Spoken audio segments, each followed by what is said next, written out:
Programme time line से गॾु आऊं आहियां असद मुमताज़। नाज़रीन, वज़ीर आज़म जनाब शहबाज शरीफ़ उन जे वफ़द सां सऊदी मके मदीने में कुछ अमल थियो आहे, उन बाद सऊदी हुकूमत तहरुक में अची वई आहे। सऊदी हुकूमत अॼु सऊदी सफ़ारत खाने पाकिस्तानी शहरियुनि जी गिरफ़्तारियुनि जी तस्दीक कई आहे। हाणे के गिरफ़्तारियूं थियूं आहिनि उहे सऊदी हुकूमत जे सऊदी हिकु कानून आहिनि, जेके क़वाइद आहिनि उन्हनि ते कहिड़े क़वाइद तहत गिरफ़्तारियूं थियूं आहिनि, इन गिरफ़्तारियुनि ते कहिड़ा कानून लागू थींदा, उन गिरफ़्तारियुनि खां पोइ वारो हिकु सिलसिलो हूंदो उहो कहिड़ो थींदो। प्रोग्राम इन ते ॻाल्हाईंदासीं। गॾोगॾु ॻाल्हाईंदासीं त वफ़ाक़ी हुकूमत यानी पाकिस्तान जी वफ़ाक़ी हुकूमत पिणु इन अमल जे ख़िलाफ़ कार्रवाई जो अंदियो ॾिनो आहे, इशारो ॾिनो आहे त पाकिस्तानी कानून मूजिबि उन्हनि ते कहिड़ियूं शिकूं लागू थींदियूं ऐं कहिड़ी कार्रवाई थी सघे थी।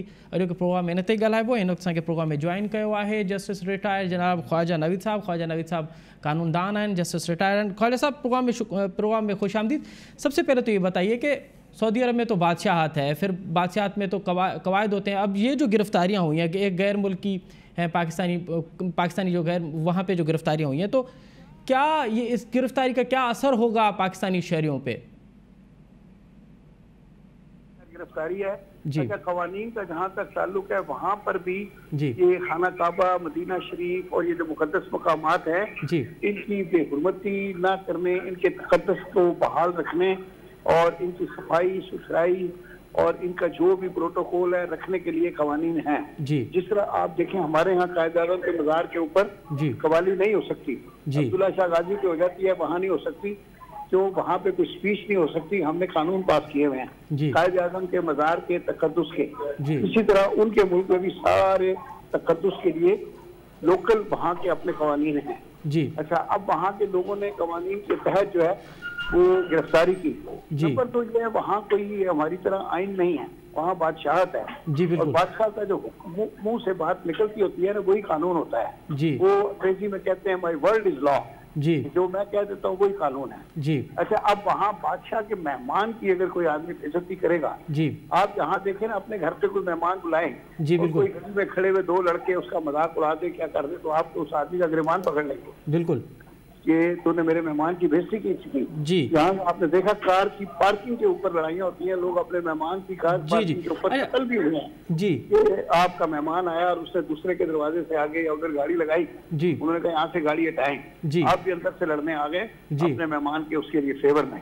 तो अब यह है कि उनके मेहमान की आपने बेइज्जती की और वो भी मुकद्दस मुकामात थे, और जब वो किसी सियासी दौरे पे नहीं आया था, वो अपनी इबादत के लिए आया था। 27वीं की रात थी, जुमे की रात थी, उसके ऊपर वो वहाँ इबादत कर रहा था हरम शरीफ में, वो उम्रे की अदायगी कर रहा था और खास खवातीन भी थी। मरियम औरंगजेब औरत है, मैंने देखा उसके साथ साथ जुड़ के भी गालियां दे रहे थे लोग। तो ये जो बातें हैं ये बड़ा सही पकड़ा है इनको, और जो पकड़ा गया है तो वो तो खैर जो सजा देंगे। अभी सोशल मीडिया पे तो खैर ऐसे झूठ मूठ आ रहा है कि जी 5-5 साल सजा दे दी और पता नहीं कितने लाख रियाल जुर्माना दे दिया और ताहयात सऊदी अरब से दोबारा एंटर ना होने का हुक्म कर दिया और उनको डिपोर्ट कर देंगे। जैसे ये तो ख्वाजा साहब सोशल मीडिया पे चल रहा है। अभी सऊदी सफारत खाने ने इस हवाले से कोई तस्दीक नहीं की है, उन्होंने सिर्फ ये तस्दीक की है कि गिरफ्तारियां हुई हैं और उनमें से बाज़ जो है वो पाकिस्तानी भी उस गिरफ्तारियों में शामिल है। तो ख्वाजा साहब, आप जो कह रहे थे कि स्टेट गेस्ट के हवाले से कि क्योंकि पाकिस्तानी जो वफद है, क्योंकि ये पाकिस्तानी प्राइम मिनिस्टर हाँ, तो वो क्योंकि वहाँ पे स्टेट गेस्ट हैं, तो स्टेट गेस्ट की क्या अहमियत होती है वहाँ पर? हर उसकी इज्जत करना, प्रोटोकॉल करना, पूरा कानून के मुताबिक उसका ख्याल रखना, ये उस मुल्क की जिम्मेदारी होती है और उसकी जात की जान की हिफाजत भी उस मुल्क की जिम्मेदारी होती है। आपको याद है यहाँ श्रीलंका की टीम आई थी, उनके 2 बंदे मर गए थे, हमारी पूरी हुकूमत हिल गई थी कि वो बंदे हमारे मेहमान थे और वो मर गए थे। और इस तरह ये जो वहाँ हम थे उनके बादशाहों के मेहमान थे और एक वफद की सूरत में गए थे। तो हमारे साथ जो वहाँ बुरा हुआ तो उसमें उनका कानून जो है फौरी तौर पे हरकत में आएगा और जो भी उनके कवानीन हैं वहाँ पता नहीं क्या उन्होंने सजाएं रखी हुई हैं।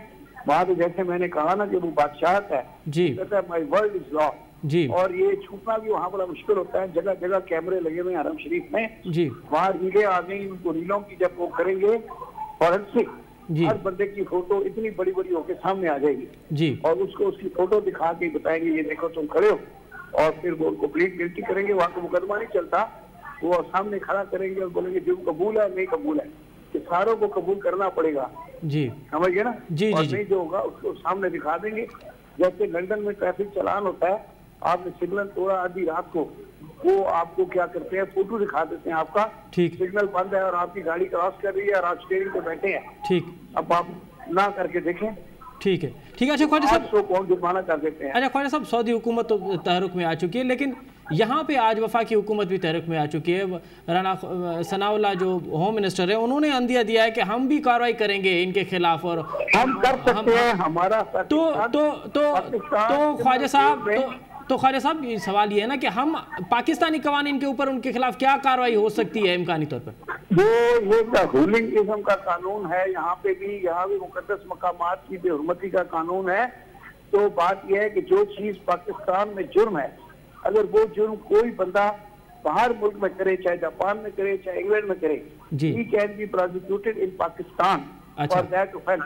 सेक्शन 4 है क्रिमिनल प्रोसीजर कोड का, वो प्रोवाइड करता है कि अगर मिसाल के तौर पे मैं लंदन में कत्ल करता हूँ और पाकिस्तान में आ जाता हूँ, तो पाकिस्तान में भी मेरे ऊपर 302 लग जाएगी जी, और यहाँ कत्ल का मुकदमा चलेगा। अच्छा, अभी हमने एक केस अभी लड़ा है स्पेशल जज एंटी करप्शन की कोर्ट में इमिग्रेशन का जी। एक पाकिस्तानी लड़के ने वहाँ पे फोर्जरी की और वो की है ऑस्ट्रेलिया में जी, तो वो पकड़ लिया उन्होंने, तो उसको यहाँ डिपोर्ट कर दिया।